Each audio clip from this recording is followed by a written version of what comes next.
We are live. What's up, everybody? What up? Welcome Hey. to Vancity Beats Eats and more.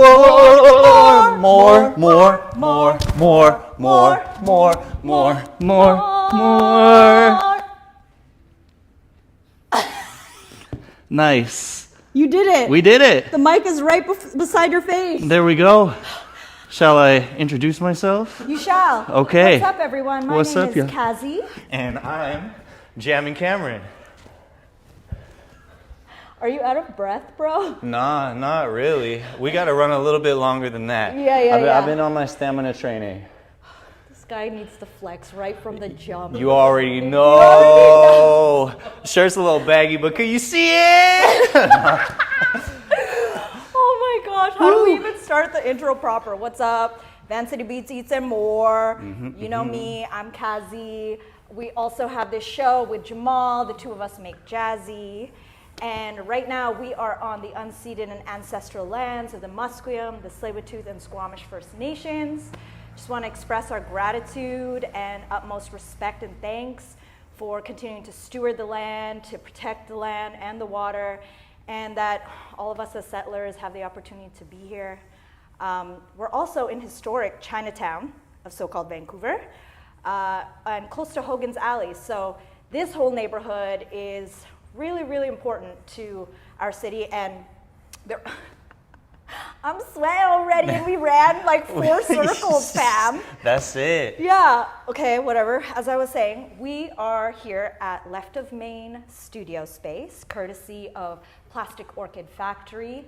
And today I'm joined by one of my dear friends, my bro, Jammin Camrn, Josh Camrn, representing Dirty Rotten Scoundrels, Now or Never crew, deterritorialized rhizomatic smooth. Yo, that's a throwback. Let's go. And a mouthful. Yes. Damn. But I will never forget it. Never, what does ever. it mean? I don't know. Tag Josh on Instagram and ask him. Just bombard all him. Can't speak. Bombard him with all the DMs.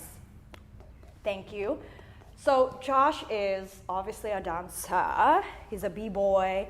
He also practices hustle and house and contemporary and hip hop. And honestly, he's just like one of my friends who just never stops moving. So it makes sense that we would be in a studio space today. It makes sense that we would do and have a conversation in a place where we could stretch, lounge out.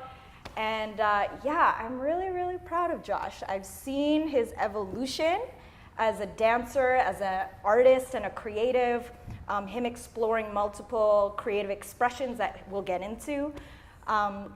But what's really important about this space is that he actually just spent 2 weeks? 2 weeks, that's right. A 2-week artist residency where he has been developing the early beginnings of a project that he'd like to present to the world. We're gonna get into all of that. But yeah, so welcome, Josh, to the show. Thank you. How does it feel? Oh, it feels really good. Yeah, I'm excited to talk. It's like we're just hanging out, but then there's we are just hanging out. There's nothing going on over here at all. Yeah. This doesn't exist. Nobody there cares. Nobody. Nobody there cares, but hi, Cheryl. Hi, Hey, Erla. what's up? Hi, that's her mom's. Yeah. That's her mom's. Mom's cares. So let's start from the beginning, Josh. The beginning. As we do in the show, we just like want to dig right in. Yeah. Tell me about how you grew up and where you grew up, and how did that environment inform your artistic and creative pursuits? And while we do this, I might just hit a little jazz split. Yeah. Oh yeah, easy money. Easy money. Yeah, so I was born in Surrey, BC, August 3rd, 1995, 12:03 a.m. If anybody wants to look up my You're star the sign, monkey. moon sign. No, you're the you're the pig. pig. You're the pig. Yes. We just looked that up. I like naps. Yeah. That's the only thing that really resonated, but you know, there's a lot of other cool things about being Year of the Pig too. Yeah. So grew up, you know, not really super immersed in arts. My parents actually really wanted me to be involved in sports more so. Like I played a lot of baseball growing up, but it didn't super resonate. You know, there's just too much structure and not enough movement happening in the sport for me. Like, I'm definitely one, or like you would probably characterize me as like a cherry picker, because I was like out, like just like on the sides, like not really paying attention. I always wanted to be the pitcher because they're doing so much. You know what I mean? What's the wait, backtrack. What's the reference to a cherry picker? It's just like somebody like that's playing the outfield and they're like not paying attention, and they're just like, you know, on the side, like at the bushes, and they're just like, you know, picking. Snacking. Yeah, they're snacking basically. That would be me. Yeah, 100%. Instead of like 100%. sports, I'm just like trying to get the snacks. But like speaking of the snacks though, like one of my favorite parts was that there was the concession that we would always go to. They had like the 50-cent grab bags, you know. I know exactly. Giant sour keys for me, fam. Easy money. The only thing though is that I found out early on that I was allergic, or at least I had like a weird reaction to like spearmint gummies. Like for some reason, like those just did not sit right. Like everything else, fantastic. You know, the blue raspberry candies, like the Coca-Cola bottles, like everything was fantastic. But those, like, and I was, Anyway, all that aside, so. Now I want candy. I know, right? Okay, childhood. Okay, childhood. Back to it. Not into baseball. Not happening. Yeah, so I took a year off from sports and was just kind of like outside playing around, doing kid stuff. You know, being on my bike and whatnot. And there was a conversation that I had with my parents, like maybe a couple conversations where I told them that I wanted to do martial arts, but then it just kind of.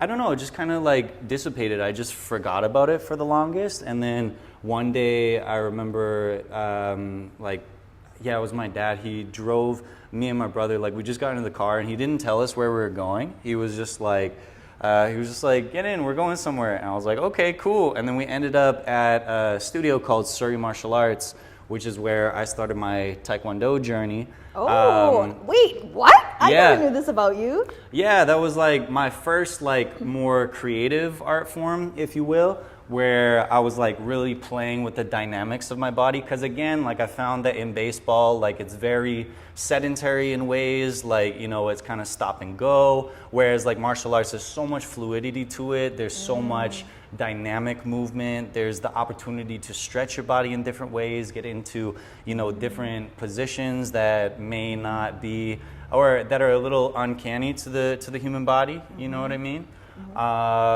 So yeah, that was like my first time exploring what it meant to push my body to the next stage. And so I started. You were like how old? I was 10 when I did that. And what was beautiful about that is that it was my first taste of seeing sort of a melting pot of influences happening in the same spot, you know? Because yes, I was learning Taekwondo, which is a Korean art form, but then I was learning from my instructor, Master Paulo, who was from Brazil. So he brought his own influences from how he grew up. So, you know, I learned capoeira and jiu-jitsu. And then he also brought in like a North American influence via kickboxing. So that was kind of my first taste of seeing all different art forms at one time. You know what I mean? And just seeing all those influences come into play. And again, the idea of like wanting to strive for something more with my body. Like, do you know B-Boy Wolvie from Business as Usual? So, shout outs B-Boy Wolvie. What's that? Shout outs B-Boy Shout outs Wolvie. B-Boy Wolvie. He was also at Surrey Martial Arts. And I tell him this all the time, and I tell everybody this all the time. He's the reason why I'm as flexible as I am today. Yeah, like basically we would run the class the same way kind of every day. We would do more dynamic stretching and kind of like warm-up stretches, get into more cardio, strength exercises, and then we would get into more of our static stretches, which we would always start with the splits. And I remember the first place that I saw like flexibility in motion, it was him both times. First was on the brochure for the whole, like, you know, Surrey Martial Arts. He was on the front and he was doing this like high kick, like way over his head, like, you know, freakishly high. Like I'd never seen anything like that before. And so I was already intrigued. And then the first time I ever saw anybody drop into the splits was also Wolvie. Like he was in front of me. We would stand in rows or sit in rows or warm up in rows, what have you, by way of our belts. So because I was a white belt and he was like red belt with black stripe at the time, he had been doing it quite a bit longer than I had. He was almost black belt. But I was like in the back of the class, but still kind of behind him. And then I remember, Master Paulo was like, okay, side splits. Wolvie just goes like that and just like, boom, right down to the ground. And I was like, man, I want to do that. Like, I want to be that flexible. And because I was 10, I had like, I didn't really have a whole lot of like man pains or like inhibitions or insecurities or anything. So I just went for it. Yeah. And then from there, I embodied that like Jean-Claude Van Damme type like energy. Like I was always doing the splits. I was always pushing my flexibility, kicking over my head, all that stuff. For anyone who's ever wondered in the street dance community where this comes from for Josh, this is the origin story. Surrey Martial Arts, there shouts you go. out. Yeah. So that's how I was spending a lot of my time. I was going like 4 or 5 times a week. Wow. Doing a lot of different competitions and stuff. Until what age? Until 15. So there was about a 2-year crossover with dance. But even prior to then, I feel like there was a lot of, inklings that I was going to get into dance because my favorite parts of martial arts was forms, routines, things like that. So the way that movement sequenced together, like the different presentations and things. I would get in gold like in every competition I was entering, Would you make up those sequences or they were like something like a choreography or something you learned? Yeah, it was basically like choreography that everybody learned, like different forms that were passed down from different instructors to the students and things like that. Like everybody at the school had a progression of forms that they would learn. Obviously getting progressively more difficult with each level that you would go up.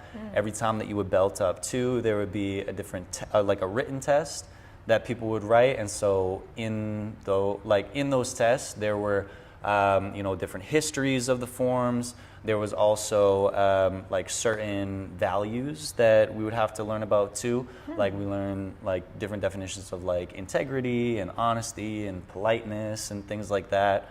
So adopting, different mantras and characteristics to live our lives through. Oh my gosh. I know this is totally a different martial art form, but you were living my Karate Kid dreams. Yeah, totally. That's super cool. I feel like we're gonna come back to that too. I thought about that for like later. So Okay. keep that as a little what's the word I'm looking for? I don't know, but I'll point to my nose now too. Yeah, there we go. Foreshadowing. That's the one for later. So then, how did we get to breaking? So, I mean, like... Or was it breaking first? It was breaking first, yeah. And I was lucky enough, and a lot of kids and teens and youth from Surrey are lucky enough to have a lot of push for artistic infrastructure and, lessons in the arts, particularly like movement arts at different rec centers and especially in our high schools. So for me, when I transitioned from elementary to high school, sort of this natural segue point, trying to find a new identity, a new something to latch on to, And so my friend Matt, who Matt Wong, the infamous Matt. So he started out like in our like course selection, he chose dance class, and then through that found out that there was the dance program after school, like the dance team. So he joined, kind of got the feel for it, and then he actually showed me a 6-step. That was like the first move that I learned in my living room. It's a breaking foundational step. It's a breaking foundational step, yeah. And it's mad funny because like both of us were still learning at the time, and like he was still learning. Do it right now. Do it right now. Just what a 6-step is. Sure. So this is what it actually looks like. Is boom, boom, boom, boom, boom, boom. But then this is approximately what we did in my living room at the time. It was like we didn't know what we were doing. We were just like going like just getting ourselves around, right? It was just like we were on carpet too, so. You know, it wasn't super ideal for breaking. Breaking requires like a little bit of give in the floor. It requires a little bit of like skating and sliding and things like that. So while we were learning in my living room, I remember my parents, they were so cute. They bought, or I don't know if they bought or they found, but somehow they acquired this like, it was like a mandarin orange box, but it was like a really big box that they like opened up, and it was this like smooth, like kind of like glossy cardboard. So me and Matt, we'd just be practicing like hang glides and things like that, and like, you know, we used that cardboard like nobody's business. It was, oh my gosh. yeah. So you know, we'll come back to floor as well, because the project that I was working on is called For on the Floor. But my first love in terms of dancing, or my first like floor that I loved, was carpet. You know, so again, not the most ideal, but because I started with that, there's like a sense of home to dancing on carpet. So anyway, piggybacking off of what I was saying, starting with breaking, Matt being the intro, then now there's a community of people within my high school that is also learning, a lot of whom came from the... What high school did you go to? Frank Hurt. Right. So a lot of the people that were on the team in grade 8, they were from my elementary school as well. So it was kind of this interesting like transformation for all of us, where we like recontextualize our friendships, and then now became like crewmates, if you will. So we were entering different competitions, you know, doing different performances and stuff. My first performance I ever did was actually opening up for the Jabberwockies. Oh my gosh, yeah, that's such an era. Oh, it was so dope. Like it was like maybe like a year or so after they won ABDC. So, you know, America's Best Dance Crew. Yeah, exactly. So like, you remember that show was super hot at the time. I don't even think they had done season 2 yet. Like, I think it was just Jabberwockies who was the crew, you know what I mean? And I remember like Flip Out was emceeing. I saw Stu for the first time. Like, he was probably, you know, about my age now, but getting on that stage. And I remember distinctively like being in the crowd waiting to do our like tech, and I was like just teeming with excitement, like, ooh, like we get to go on stage. And then I saw Stu. I thought it was the coolest thing I had ever seen. He goes like this, he's like on stage, he's got his like leather snapback on, he's got like a fur vest on, he goes like this, he goes, boom. And I was like, yo, I want to be that cool. When like, I want to slick back my eyebrows. I want to slick back my eyebrows, you know. That's status. That's status right there. Oh so, you know, just like little memories like that just stick. Like, I feel them so intensely in my body, you know. So anyway, it just kept on going. Like, it never stopped. I remember as soon as I started dancing, or as soon as I even had like the inkling to start dancing, I identified as a dancer. You know, I was like, this is me. This is what I do now, you know? And so with that, I wanted to do more than just breaking, you know? There was so much going on at my school. There was a hip hop team. There was what was called an open dance team. So essentially they did more like balletic movement. So they had, you know, ballet technique informing more contemporary and experimental and flowy movement. So I tried that out a little bit too. You know, popping though. Popping was my second style that I got into. And I remember having so much fun with that. And really just taking on more of what I was talking about earlier, where like I just had this like melting pot of influences that I was just like, okay, a little bit of popping in here, a little bit of contemporary in there. Oh, let's try some hip hop. Oh, house is kind of cool, you know? And so forming my own sort of movement from that, and then just always kept that curiosity until today. That's super dope. Mm-hmm. What other artistic expressions have you been able to explore in the last while? In the last while? Yeah, or just, because dancing has always, it seems like it's been a mainstay in your life since very young. But I also know that you've been able to explore other things. Like, what has that been? Yeah, so I would say my like second interest, and I was kind of always on and off with it, was a little bit of visual art by way of graffiti. For maybe some viewers that don't know, under the umbrella of hip hop or within hip hop culture, there's 4 main pillars or 4 main elements. So there's breaking, which is considered the first hip hop dance. There's the visual art of graffiti and, creating murals and things like that. I never got to that point, but, I was always a big fan of just like putting pen to paper, putting marker to paper, or what have you, trying out different lettering, things like that. And again, sort of an on again, off again relationship with it. There's DJing, which is, the art of like selecting music and playing it, this and this, which also goes hand in hand with producing, because a lot of the early producers of hip hop were also DJs. Nowadays it's kind of the same thing. Like there's a lot of crossover between those 2 art forms. So I have had my hand in that, playing around with different usages of DAWs and, different software and whatnot. I had to make your own music. To make my own music, that's right. I had a little MPC at one point, me and my other crewmate, David. There was a point... Not Scott, David. David, that's right.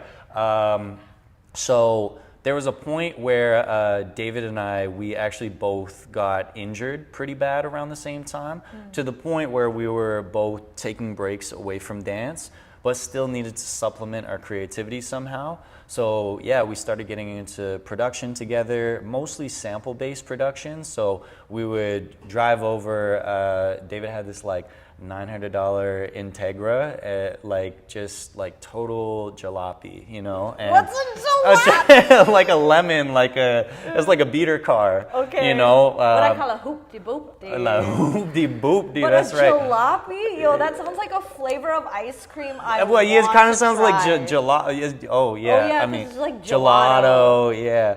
Anyways, so definitely didn't win the auto lotto with this car. Like it was a great price. Why are you putting this car on blast on the internet he right knows. now? He knows. He loves it. It's to the memories. point. Back to the point. We would take that to Beat Street. We would go, listen to record shopping. Exactly. Buy mostly 12 inches or LPs, and then part of our process was to put it on the needle and then listen to the record all the way through, find the different parts, play with the analog techniques of sampling, this and this, put it into the software, and then chop it up and make beats from that. So really getting into the tangible aspect of it, the somatosensory experience of music, you know what I mean? Yeah, and the way that the OG producers actually produced hip-hop music. Yeah, 100%. And then last but not least, I have dabbled a little bit in rhyming, and then even laying a couple verses out here and there. Oh yeah, but on a different note, in terms of emceeing, I've definitely taken on a lot more hosting responsibilities, which super enjoy that. Which I mean, I got a lot of my chops watching you, and still do. When I see you, yeah. There we go, Katzie for president. I don't want to be president. No, we don't want to be president. We don't want to be that guy. Not that guy. Yeah. But president of the fun club. President of fun club. Go on. So, seeing you in action, seeing other people do their thing on the mic, like Severin, for example, or Kenny Mugisha, Victor Tran, a lot of different people that could just control the crowd or move the crowd, as MC tends to stand for, So master of ceremonies.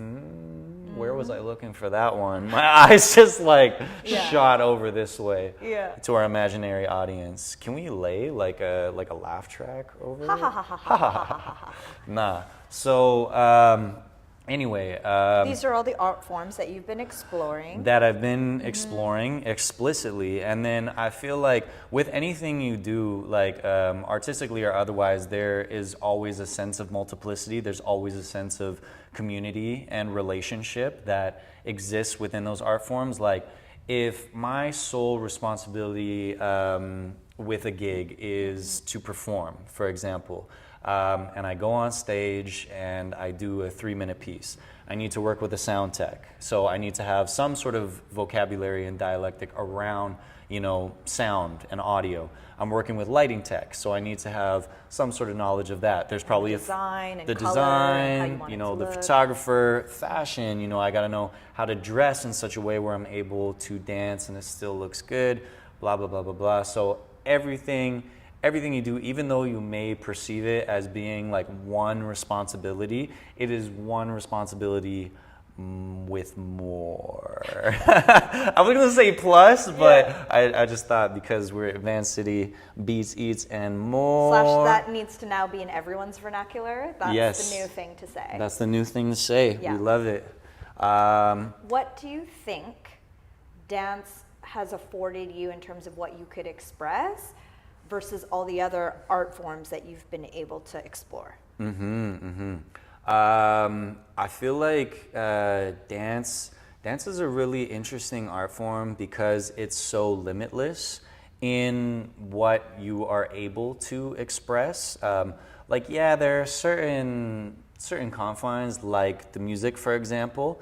You can't, or there are dance art forms where you move to your own rhythms, but basically, how do I state this? It's like a little bit of a double-edged sword. It can be a little bit overwhelming when you're trying to express with your body as the only lens that you're using. I've been thinking a lot about finding surface with dance. So how to find a sense of groundedness, how to find gravity, how to find the different forces around you, how to create force, how to create engagement, things like that. When you do another type of flowy art form, like say for example you do staff, or you use nunchucks, or other art forms like pole, for example, you have a clear surface that you're able to touch and manipulate and put your hands on, and then that can move you or you can move it. You can feel the tangible rhythmic feedback on your body. The tendency with dance is that it's your body and the floor.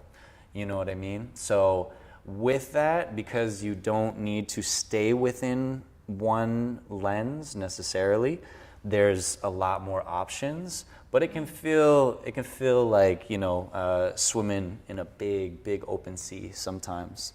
But I love that. I love the sea. I love that there's just so much open water to explore. I love. So then, where do you find the groundedness in the open sea and the open water? In the floor, in a sense of understanding, like using those tools that exist around you to then create ground around you. It's kind of like understanding the manipulation of your own body to either dance with itself, like there's tangible sensory contact that you can have with your own skin and your clothing, but also playing with the air too, finding different textures, like how do you texturize and contextualize this space that's within your range of motion. You know what I mean? Wavy, bro. Wavy. That's like, I don't think very many people talk about it seems like this is the stuff that goes through your mind without it really actually consciously being processed. Like you're just doing it, and that's what it looks like from the outside. But to hear kind of where, I just never knew that's what you were thinking about. Yeah, definitely. As of right now, I mean, because I've been dancing for 15 years, so there are a great number of lenses that I've adopted throughout my my time practicing dance and, you know, immersing myself in dance. What would you say have been either the people or experiences or places that helped unlock those lenses from which you move? Oh man, so many. Like it takes a village, you know. Yeah. And Can you name maybe like 3 main experiences or a moment in your life that this happened? Yeah, definitely could. I'm gonna say New York for sure, just in all of its facets, like all of its processes. The birthplace of hip hop. Yeah. So there's a lot of history there. There's a lot of just like beautiful movement that happens in New York that's not just dance. Although, don't get me wrong, there is such a strong infrastructure for dance there, mostly because of the immense population density. So there is a lot more that's happening. Like in Vancouver, for example, in our busiest times, like we'll have like 2 events a week or something like that.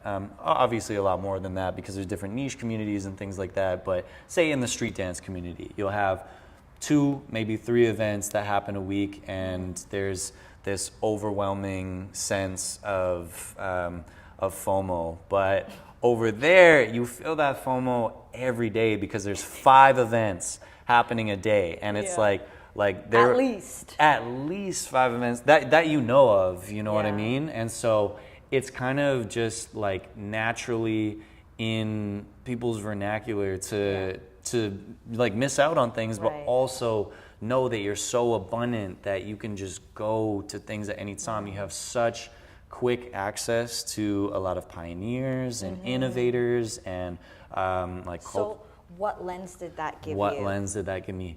It's gonna sound like really benign, but one of the biggest things that I took away from this time around when I went in 2023 was have fun. You know, which I don't think that's benign. I think that's deeply profound. I mean, on a surface level though, it just sounds like, well, of course you're having fun when you dance, you know what I mean? But there's a lot of expectations that, you know, especially when you've taken on an identitarian lens to That's to a new kind of diet. What's that? It's a new kind of diet. I'm an identitarian. Yeah. I just eat names. That's it. Nah. So when you deeply identify with something, there's expectations that you place on yourself, and then, you know, even moreover than that, like I feel personally like I've placed a lot of expectations from other people that maybe don't exist on myself, in terms of like I need to dance a certain way, I have something to prove, you know what I mean? And then it doesn't have to be that way, you know? You can go to the club and you can just 2-step all night and have fun. That's my MO. Always. Always, day, every day. always. You know? Put that on my grave. Yeah. Yeah. Have fun. Yeah. Yeah. Yeah. Yeah. Okay, so that's one place. That's and one lens. place. Have fun. Have fun. What is another moment in time of life of Jammin Camrn and the lens it gave you?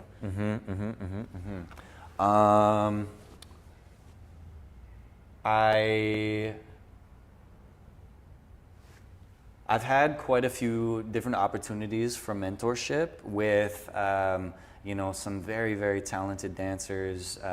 You know, Victor Tran was a big one. When Kosi, we love Victor. Go check out his Vancity Beats Eats and More interview after. Episode 2. You know, when Kosi was living here, a lot of gems at all times. But there was a year where I basically spent every week with Mikhail Morris, aka Venom. You know, and he, just so many. Like I'm a big consumer of like mantras and just quick, snappy sayings. So I'll name him as one, and a saying that stuck with me, and then I'll name another one that happened here, actually. Mickey or Venom, he said, dance like how you live your life. So that really opened up a lot for me in, you know, I guess like recontextualizing myself within the dance, where it's like, instead of seeing it as two different forms of expression, like, okay, like I have, you know, my dance vocabulary and I have to like look like I'm dancing, and, you know, I have to have big virtuosic extensions and this and this and this. No, like dance like how you talk, dance like how you walk, dance like how you breathe, like you dance your identity, you know what I mean? Like who are you as a person? Who is Josh? Not who is, or like what are the moves that you know, if that makes sense. Yeah. Kind of hand in hand, he would say technique is not dance, technique supports dance, you know? Coming back to the idea of having fun, like the fun factor is in your core, it's in your hips, it's in your quads, it's just like, you know, like just in a corner, eyes closed, just like feeling whatever is happening, rather than thinking about it and then trying to deliver this like well thought out speech of like, yeah, I have trained and like I am better than you at dance. It's like, nah, like, you know, we're all great at dance, we all love dance, we all love music, you know. Nobody can really go without dancing when they hear music, you know. It's just a natural reaction in the human body, right? We move Only if the rhythmically. music's good. That's all. Only if the music's good. Only if the music moves. Yeah, I only dance to good music. Yeah. That's the intrinsic relationship between music and movement. Yes, exactly. Okay, exactly. dope. So Venom taught you that. Yes. So New York, Venom. And then this one kind of intersects New York and here, and it was Sekou. So who is a house pioneer from New York, and Deanna Peters brought Sekou out for a week-long like workshop intensive thing that was happening here. We were learning house. We would do like 2 hours of just straight up drills. So one of the things that he would say consistently was drills build skills, which really stuck with me because, you know, again, kind of coming back to what I was saying earlier, where I had a really hard time like sitting still, like baseball we talked about, where I didn't want to be in the position, I didn't want to wait, I didn't want this and this. That transcended my experience of that sport into a lot of other things that I would do too, where it was like, like I don't want to sit here and do 6 steps 50 times, you know what I mean? I don't want to sit here and like do the drill over and over again. Like this is boring me. Like I just want to dance. I want to be free. I want to like move my body how I want to move. I don't want to be set in any type of, you know, structure over and over again.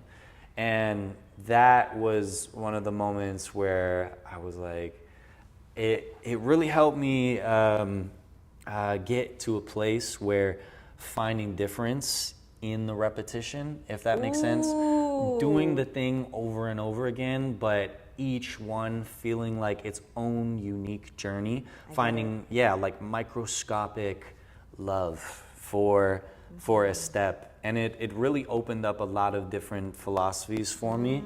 The micro shift. There's a lot of power in the micro shift. Yes, indeed. Whereas like, you know, up until maybe a couple of years ago, and even now I still feel myself returning to the place where I try to dance like I have something to prove. Like it has to be so big that everybody can see it, you know? Like you can see it all the way from the back of the club, you know what I mean? You can see it all the way from across the street, instead of, you know, just whispering and just like having a good time by myself, feeling, again, those micro shifts, like you said. So it opened up a lot of doors to sitting in the pocket and sitting in the moment and just, feeling each step again as if it's his own journey, you know what I mean? And you never step into the same river twice, you know? Yeah. The river's always changing. Exactly. The flow of time, it marches on, you know? Wow. So three big ones, but for those 3, there are infinitely many more that have like really like shaped who I am, that I consistently repeat again and again when I'm teaching, when I'm learning too. I return to those and go, you know, take a deep breath and go, drills build skills. It's okay. You didn't get it this time. It didn't work for this one, but on the next 10 times or on the next 20 times, you know? Mm-hmm. That's so cool. Yeah. Speaking of the space, tell us about Left of Maine, tell us about Plastic Orchid Factory, and how you got introduced to the space, and what is it? Yeah, absolutely. So the first time that I was here, I was in absolute awe of what was going on. It was like 5 years ago, a couple friends, they had a performance which I unfortunately missed because I got here a little late. But when I came in for the remainder of the show, it was this fantastic piece where this whole floor was just covered in, like, it was like a steel grate or like not barbed wire, but like chain link fence, and it was mic'd. And these two dancers were like moving around the space, like kind of like playing around, flowing and things like that. And then they would like pluck this metal structure, and it would make this like cacophonous, like disgusting, eerie sound. And I was like, whoa, this is so cool. Like, you know, because at that time I was still transitioning into more contemporary work and, you know, starting to consume more contemporary pieces and, you know, go to contemporary shows and stuff. So that like was mind-blowing to me. And then I didn't really return to the space for a number of years until Victor actually reached out one day and asked if I could bartend for a show that was happening here. And so I said, yeah, it was really great. Another cool, interesting transformation of the space. I love that it's so plain in a lot of ways that you can... An empty canvas. Yes, exactly. That you can just like put yourself into the space. You can really put your personality into the space, which we'll talk about my experience of that as well. But yeah, from that moment on, from that show on, like I got to know Natalie and James a little bit, you know, kind of more and more with each show that I would watch. But it was super awesome to see like different setups that people had, like different projections they would put on the wall, different structures that they would put up, things like that. So they host artist residencies in here? Yes, yes. And then for some of those residencies, it would be more of a presentation of work. So it's a lot of different means of support. My first time dancing in here actually was, there was a show that I was bartending, and then they had the MOARRR up, and underneath it was just this like super buttery like hardwood floor. And me and Victor, who's also a breaker, we were so stoked on it. Like, we were wearing shoes, which for those of you that don't know, MOARRR is, you know, it's a little bit precarious in terms of like how you use it. It's best that you wear bare feet or socks or point shoes so as not to damage or warp it. So anyway, we were wearing shoes on that floor, and we were both just like geeking out. We were like, yo, we gotta dance on this. Like, we gotta, you know, have a session. So, you know, we did. We spent a couple hours just kind of like sliding and gliding around and whatnot. And then the next time I saw Natalie and James, I was like, hey, I would really love to spend more time in the space working with that floor. And they said, absolutely. How do you feel about, you know, coming in and doing like a full residency? And so at the time, I didn't really know, like I didn't have a full lens yet. It was just like, yeah, I would love to come in and work with the floor, you know? And then from then, they just, they entrusted me with the space, you know? And that was just a couple weeks ago. Yeah, that was just a couple weeks ago. When I came in, I did have more of a fleshed out idea, which was, it's something that I've been thinking about for some time. Like, actually the first sort of introduction of the earliest form of the idea was at the Indie Artist Cabaret. Of last year. Of last year, yeah. So me and my friend Sosa, And David Morin. And David Morin, that's right. Yeah. We were trying out a little bit of an immersive experience where we wanted to have everything be fully improvised, from the music to the dance and everything, and then somehow like invite the crowd to also move with us. The experiment didn't end up working how we wanted to, but it was still us carrying it out nonetheless. So from that moment, Sophia and I, we started talking about different potentials for the show. We're like, what if we had it in a restaurant? And what if there were like different things that felt like they were improvised, like a server dropping a bunch of like plates and things, and then we actually respond to it in a very choreographed way, yada yada yada, and then that just kept like cycling my brain until one day I was in my room, and this is a very, very common experience for me, is to have laundry piled up, like Clean or dirty? a little bit of both, In the same pile or No, separate I mean, piles? obviously not in the same pile. I just there's wanna two make different. Sure. I have didn't two. have to school you, bro. Nah, it's not like that. Okay, good. We're not a dirty boy. We're not a dirty boy, Yeah. But yeah, a little bit of both, especially during the winter months, because like I'll dance at Robson a lot, and so that requires a lot of layers, which means a lot of sweating. And so like I had a tiny laundry machine at the place that I'm at with like 5 roommates, so it's just like laundry time is few and far between sometimes.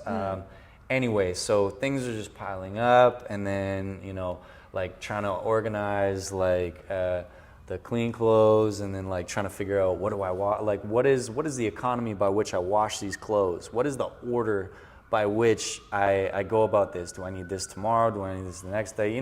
Just like Guy.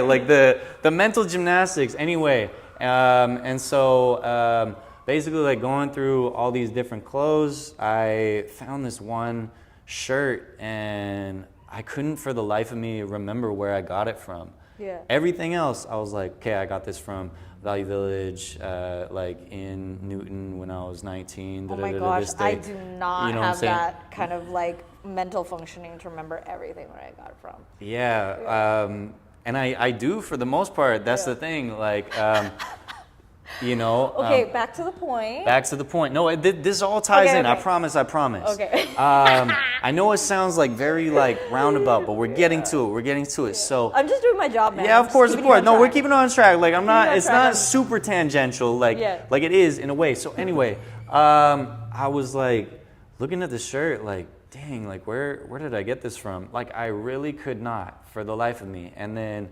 I was picking up every other item, like, no, I remember where I got this.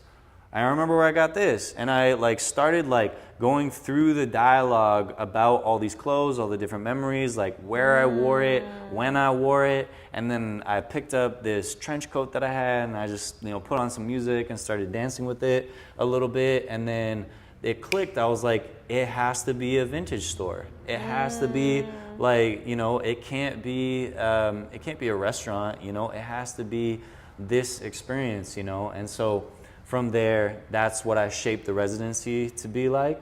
So essentially, like you can imagine this whole space, like in different ways at different times, just being full of my closet. Like I had like 10 suitcases or like duffel bags worth of clothes that were in here, just like filling racks and like stacking clothes. And like there was a point where I made like using the infrastructure from the space, I was building like rooms of clothes, like just like walls of them. Wow. And yeah, just why like, is it called 4 on the floor? So there's a lot of different reasons. Number one is the reference to house music, and like 4 on the floor, where the kick, blah blah blah. It's not a house piece necessarily, but we love house music. Yeah, we we love do. house dance. And then there's the like in a vintage store, or like in whatever store, you have like your warehouse situation, and you have the floor. So is this for the warehouse? Is this for display, or is this for on the floor? You have the dance aspect, where it's like, you know, this is for on the dance floor. Or even more specifically, this is literally for on the floor. This, like, not this shirt necessarily, but maybe a nylon shirt, I would want to spin in this, you know what I mean? So this would be for on the floor. Whereas if I had like a white, like, you know, button up or something, like, say, I'm not gonna name brand names, but like, say I got like a nice luxury. Unless you want to pay Jammin and Camrn. Yeah. Sponsor this guy. There we go. Yeah. You know, so I wouldn't necessarily want to interact with the floor the same way that I would something else, like a pair of black pants versus a pair of like white pants, you know what I mean? Right. Or like the Robson floor versus like the left of main floor, you know what I mean? A lot of different things kind of came to mind, and that was a process too. Was kind of running through the double, then triple, then quadruple entendre of what that meant to me, So you know? hope that this piece will become a full-length stage piece. So a lot of intersections of, you know, the multiple art forms that I was talking about, like the movement art forms, plus like the vintage clothing or secondhand, gifted, thrifted, whatever that looks like. I want to collaborate with friends and get, you know, their input and whatnot. And it's very much in its infancy. You know, there's a lot of motifs that I've been exploring, but for right now, it's like mostly just putting on clothes, having a good time with them. Clothes that I already love and cherish. I bought them because I like them, you know, and so why not have a dance with them, you know? I mean, I buy all my clothes to dance in anyway. Why not, like, go beyond that? This is something I appreciate about within hip hop culture, especially when people are preparing to go to battle or for, you know, sessions, or like you literally shop with that idea in mind. You know, I think about that when I'm buying certain sneakers. Totally. And like where I would wear these, in what context, and what, you know, that's why I love gazelles. Yeah. Like, it's so great to dance in, but yeah, it's a different frame of mind, especially with whatever it is that you're going to use it for. What do you feel that this space and having a residency here has afforded you in being able to further like hash out or, you know, develop your ideas? I would say like number one is just having vast space, you know, more space than what my body can fill at any point. Because prior to this, it was my bedroom. My bedroom was the main like research spot, which I do also appreciate that there was a confinement to that too, because it helped with like a little bit of the claustrophobia of having, or like basically living in a walk-in closet. Like there's always clothes on the floor, you know what I mean? There's always like, you know, things, just because I don't have the closet real estate to support the amount of clothes that I have. It's like this constant balancing act. So being in here, I could see everything laid out, you know, I could see more of the potential of how I can build, and like breathing with the clothes, and like just having like frolic space to Frolic space. Well, okay, and then where my brain goes, obviously, is lighting. Lighting, like yes. You've got a whole lighting grid set up in here. So with Left of Main and Plastic Orchid Factory, when they host artist residencies, does that mean like they're offering you the space for free, or like how does it work? Yeah. So at first, well, for the first week that I did, it was just the space. It was, you know, from 5 p.m. until basically 8 a.m. the next day, I could use the space. So that amounts to like 15 hours of space time. And I almost went till 8 a.m. a couple days, which, you know, was awesome. Sometimes the creative process is that night owl vibes. Yeah, night owl vibes, for real. And like there were a lot of things that maybe I was overwhelmed with. I didn't realize that there were so many logistics that I had to play with, you know, like all the clothes that I had to go away, and they had to come out, and they had to be set up, and they had to be torn down, and things like that. So I had the time to build different motifs. I had the time to wear different hats, you know, figuratively and literally. in the space, you know. Was there any sort of like mentorship or anything provided? No, nothing like that. I mean, like, I could ask questions at any time. I didn't really take advantage of it, but or for the first week anyway, but it was really fantastic. Like, they saw in, you know, I was only supposed to be 1 week that I was in here, but they saw that I was being really productive, being really generative with a lot of the content that I was creating. Like, I have a series called 50 Days of Footwork where I'm consistently like filming myself and putting it out every day as an accountability structure. I had a couple photo shoots in here. I had a major video shoot with Eleanor Dapalos and my old roommate. Hoy House, shout outs. Yeah. And another very talented, you know, BTS photographer and on-site coordinator named Rhythm. And yeah, we shot a super cool film that we're going to be premiering for the first time on Saturday. Where? At 45 West, 45 West Hastings, little studio on Hastings and Abbott.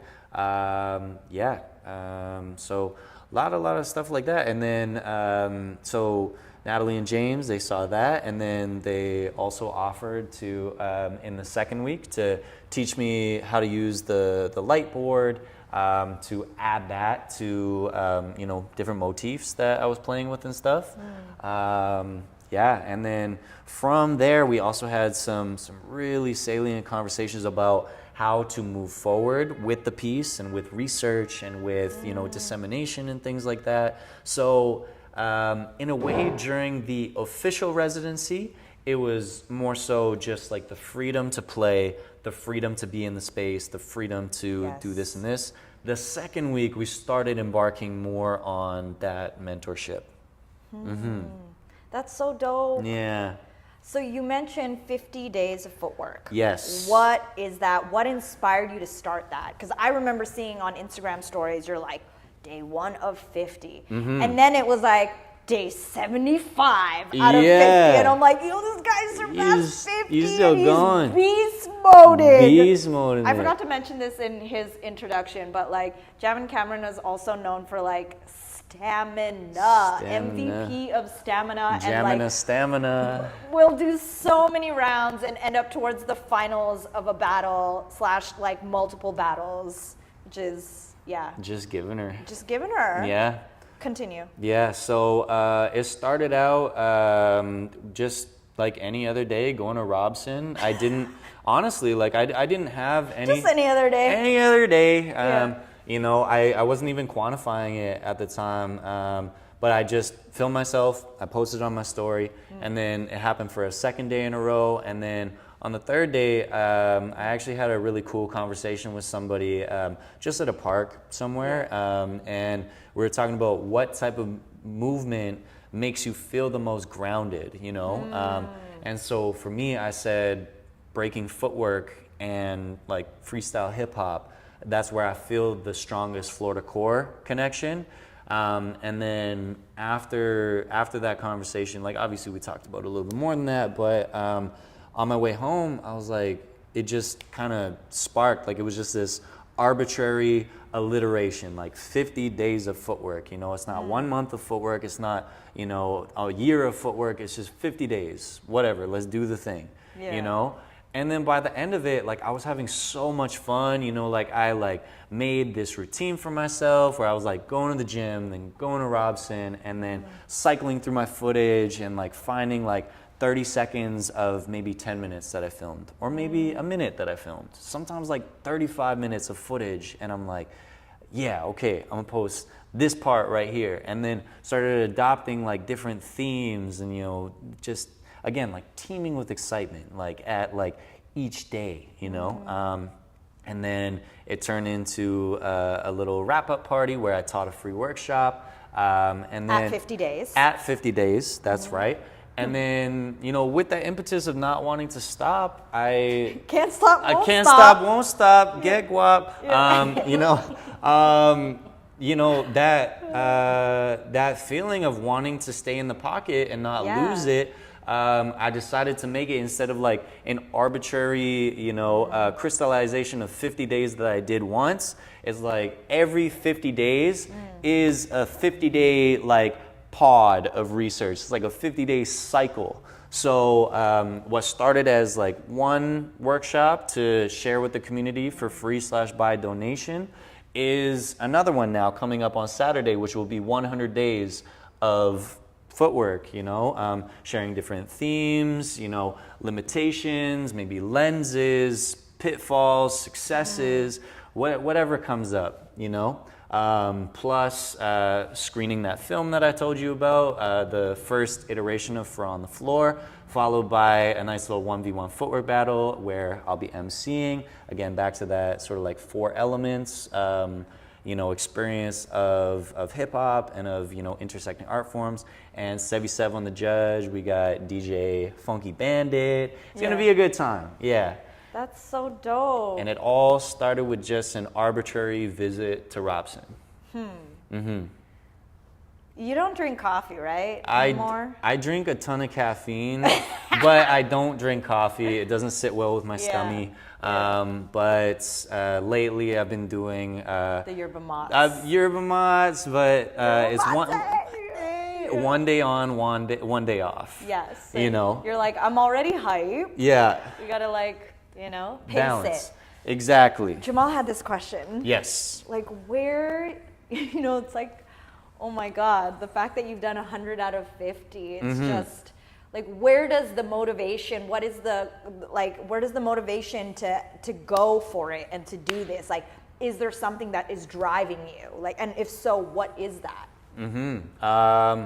In some ways, like it comes back to the accountability structure itself and like the process itself and like the fact that I've involved so many people from the community, you know, who have either reached out and been like, hey, like I love your challenge. I started my own challenge, you know. Like it's building this momentum. Yeah, you know, so there's external driving factors, but there's also the internal one where I just love that there's a thing that was nothing at one point, and it could very easily be nothing tomorrow. I could just stop. Or, you know, after Saturday, I could be like, you know what, 2 cycles was enough, like, I'm good, you know? But there's just this, like, I don't know. This high? There's a high almost, yeah, where, yeah, I can do it if I want, and I could not do it if I didn't want, but I do want to. So it's almost, it's like kind of like an Ouroboros situation, the snake eating its own tail.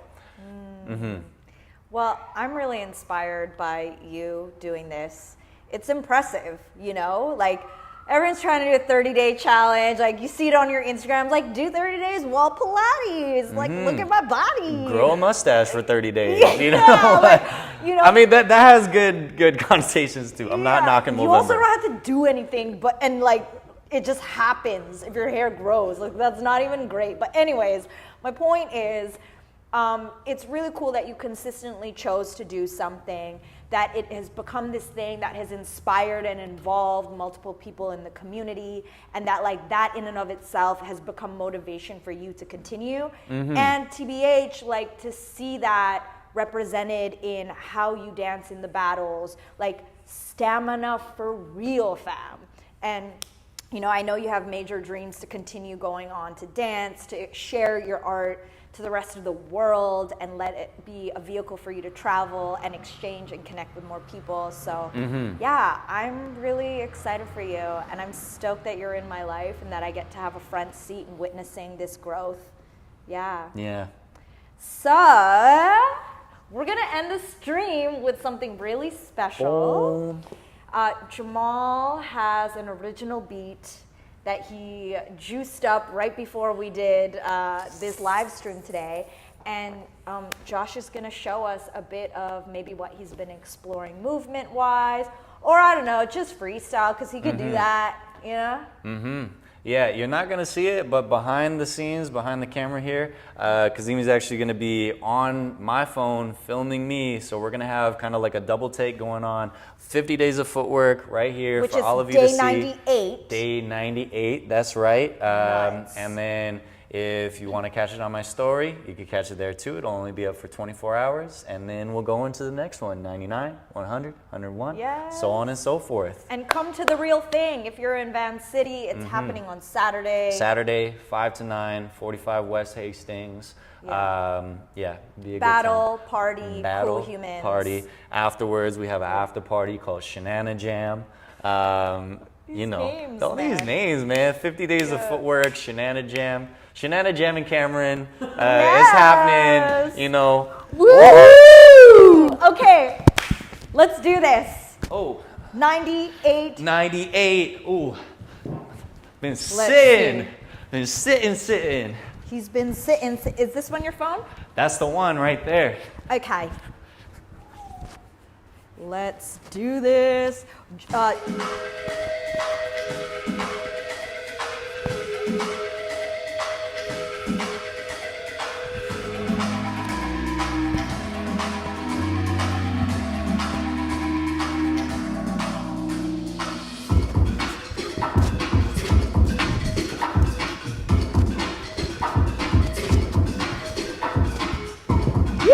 Let's go, boy.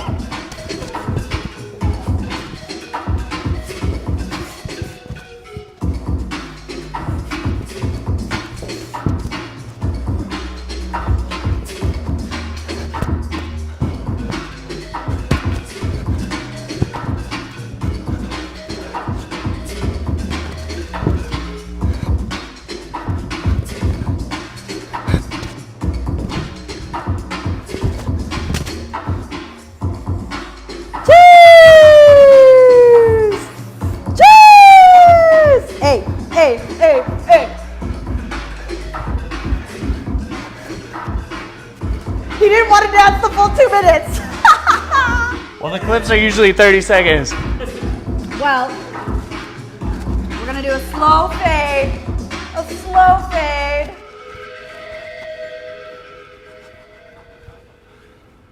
Yo, thank you, Josh. Yeah. For being on the show today. This was amazing. That was sick. Jamal, what's the name of this track? Do you have a name for it yet? It's called Full Moon by Jay Squeezy. Woo! Original, if you didn't know. He's not just like a really amazing DJ, he's also making beats. Oh, yeah. Thank you for being on the show. Thank you, Left of Maine. Thank you, Plastic Orchid Factory. This has been super fun getting to know you more. It's been a pleasure. Is there any last words you want to say? Have fun. Have fun. With everything. This has been Vancity Beats. He's always copying me, man. Beats, eats, and more. Oh, I drew come out. did ya?